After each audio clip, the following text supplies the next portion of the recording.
Hello class, and welcome to ESL U.S. History. As you know, we are going through a summary of U.S. history on ESL for second language learners.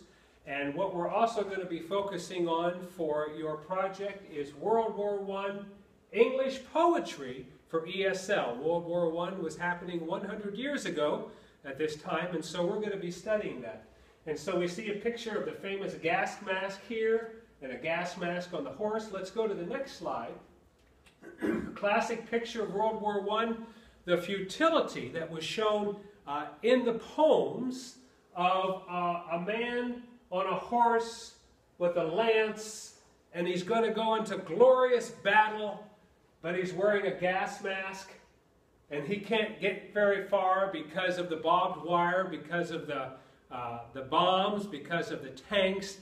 And there was a futility that the poets caught in World War I. Let's take a look at this next one.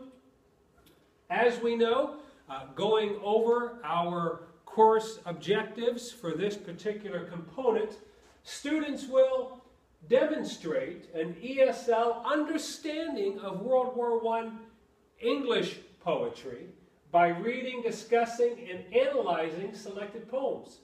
In this flipped classroom setting, they complete segments of this at home as homework. So even though we begin with a poem and discuss the poem, you at night, as you know, are looking at different English poetry, World War I, taking the poems, looking up the words, analyzing them, studying on your own, and then of course afterwards you'll read some in class after we do the one I have chosen. And then you in small groups will discuss them. And this helps you with vocabulary, helps with understanding, and moves us to number 2.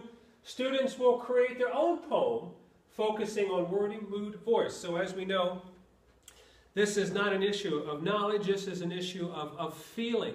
Writing a poem about World War I, expressing feelings, writing maybe a poem about a situation happening in your own country and how that makes you feel. Playing with your second language to invoke, to bring out emotion. And a great model for that, as we have seen and do seen, is World War I English poetry. Now on this next one here, as we've said, analyze World War I poem, Song in the Mud. That's the poem we're going to look at together. And then you will do the review the poems you have chosen, studying the poems in groups. We just covered that. Now this next slide, here's why we're doing what we're doing. Classic Bloom's taxonomy. In our summary course, you are recalling facts and basic concepts. You're explaining these things on paper with your ESL essays, with your knowledge multiple choice. You're doing maybe some application, probably less on that. But with these poems, how they make you feel, the different word usage, you are analyzing, evaluating, and then at the very top, you are creating. You are using your second or third language, English language, learned as another language, to create something.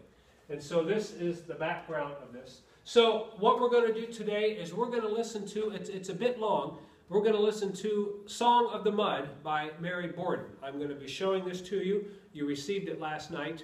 We're going to listen to this as my helper gets us ready and analyze what this person is saying. The person mainly is saying this, as you know, that in war, World War I, one of the biggest killers, was the mud, and how something that was just seemingly innocent now became very destructive. So let's listen.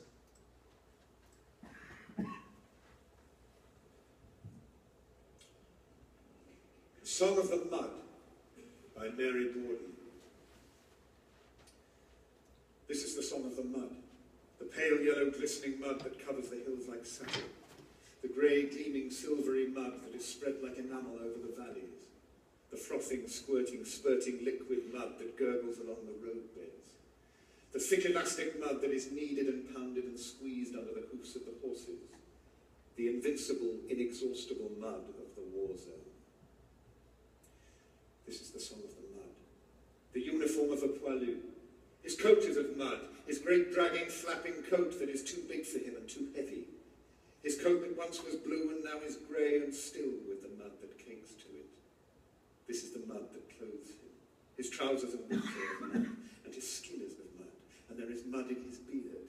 His head is crowned with a helmet of mud. He wears it well. He wears it as a king wears the ermine that bores him. He has set a new style. Let me have you put it on pause. He has introduced the chic of mud. And go back to the poem.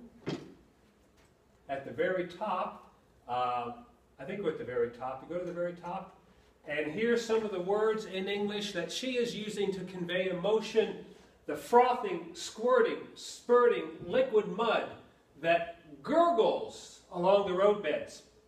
The thick elastic mud that is kneaded, giving the idea, as you know from looking up the word, kneaded like bread. It's just worked with. It's solid. It's substance. It's not something you just go through. It's something that is stopping you. It's using words to create the invincible, inexhaustible mud of the war zone. It's using words to create feeling. There are historical words. The uniform of the poilu. I didn't know what poilu was. It's a World War I term for French officers, French infantrymen, and it's a word that's still used today. But then it was, so that's historical. So let's continue.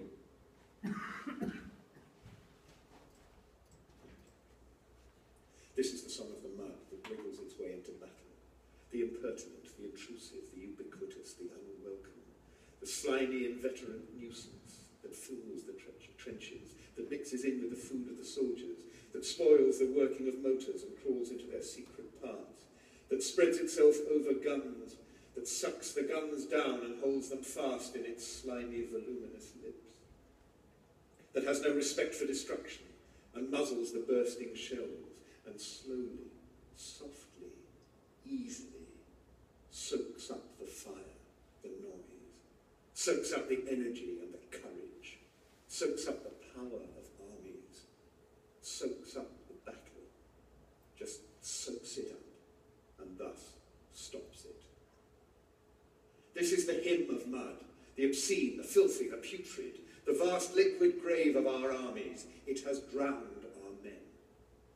Its monstrous distended belly reeks with the undigested dead.